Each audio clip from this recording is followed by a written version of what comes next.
ओम नमः शिवाय। हर हर महादेव। नमस्कार दोस्तों, भजन भक्ति चैनल में आपका स्वागत है। सावन का महीना आते ही पूजा पाठ का सिलसिला शुरू हो जाता है। इस महीने में भगवान शिव की उपासना सबसे ज्यादा की जाती है। शिव को प्रसन्न करने के लिए भक्त व्रत रखते हैं, जल चढ़ाते हैं और कई धार्मिक पर्व मनाते हैं। इन्हीं में से एक पर्व है नाग पंचमी, जो इस बार 29 जुलाई मंगलवार 2025 को मनाई जाएगी। इस दिन नाग देवता की पूजा की जाती है और उनसे सुख शांति की प्रार्थना की जाती है। इस दिन लोग मंदिर जाकर भोलेनाथ और नाग देवता की पूजा अर्चना करते हैं।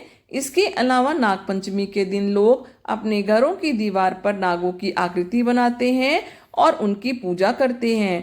कहते हैं कि नाग पंचमी की पूजा करने से घर में कभी भी धन धान्य की कमी नहीं होती है और काल सर्प जैसे दोष का प्रभाव भी नहीं पड़ता है। नाग पंचमी को कई जगहों पर गुड़िया नाम से भी जाना जाता है।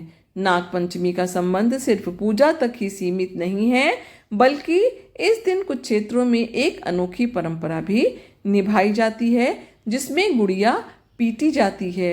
यह सुनने में थोड़ा अजीब लग सकता है, लेकिन इसके पीछे एक बेहद भावुक कहानी छिपी हुई है। आइए जानते हैं कि नागपंचमी पर क्यों पीटी जाती है गुड़िया और गुड़िया पीटने के पीछे क्या वजह है और इसकी शुरुआत कैसे हुई। एक पौराणिक कथा के अनुसार इस परंपरा की शुरुआत एक भाई बहन की कहानी से जुड़ी हुई है।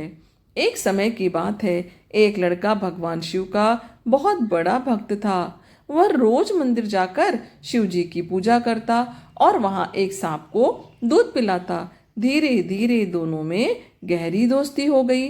सांप भी उसे पहचानने लगा और मंदिर आने पर अपने प्रेम का इजहार करता, यहाँ तक कि वह सांप अपनी मणि को छोड़कर उसके पैरों में लिपट जाता। एक दिन सावन के महीने में लड़का अपनी बहन को भी अपने साथ मंदिर ले आया।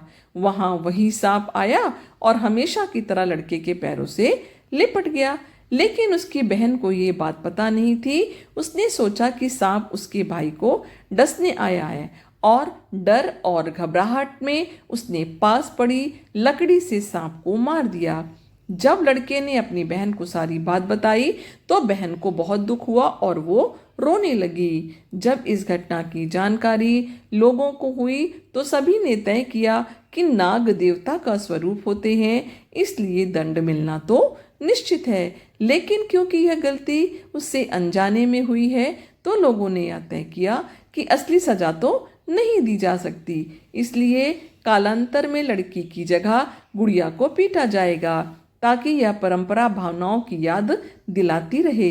तभी से नाग पंचमी पर गुड़िया पीटने की यह परंपरा चली आ रही है। नाग पंचमी के दिन गांवों और कस्बों में रुई और कपड़े से गुड़िया बनाई जाती है। फिर बच्चे एक तालाब या नदी के किनारे इकट्ठा होते हैं। लड़कियां उन गुड़ियों को वहां रखती हैं और लड़के डंडों से उन्हें पीटते हैं। इसके बाद उन गुड़ियों को जल में बहा दिया जाता है। आशा करती हूँ ये जानकारी आपको पसंद आई होगी। यदि जानकारी जरा भी पसंद आई है तो चैनल को सब्सक्राइब करिए। इस वीडियो को अपने फैमिली और फ्रेंड के साथ शेयर भी करिए। यदि कोई और कथा, कहानी या जानकारी चाहिए तो कमेंट बॉक्स में अवश्य लिखिए। भगवान शिव जी की कृपा आपके ऊपर हमेशा बनी रहे। आपका दिन शुभ हो। धन्यवाद।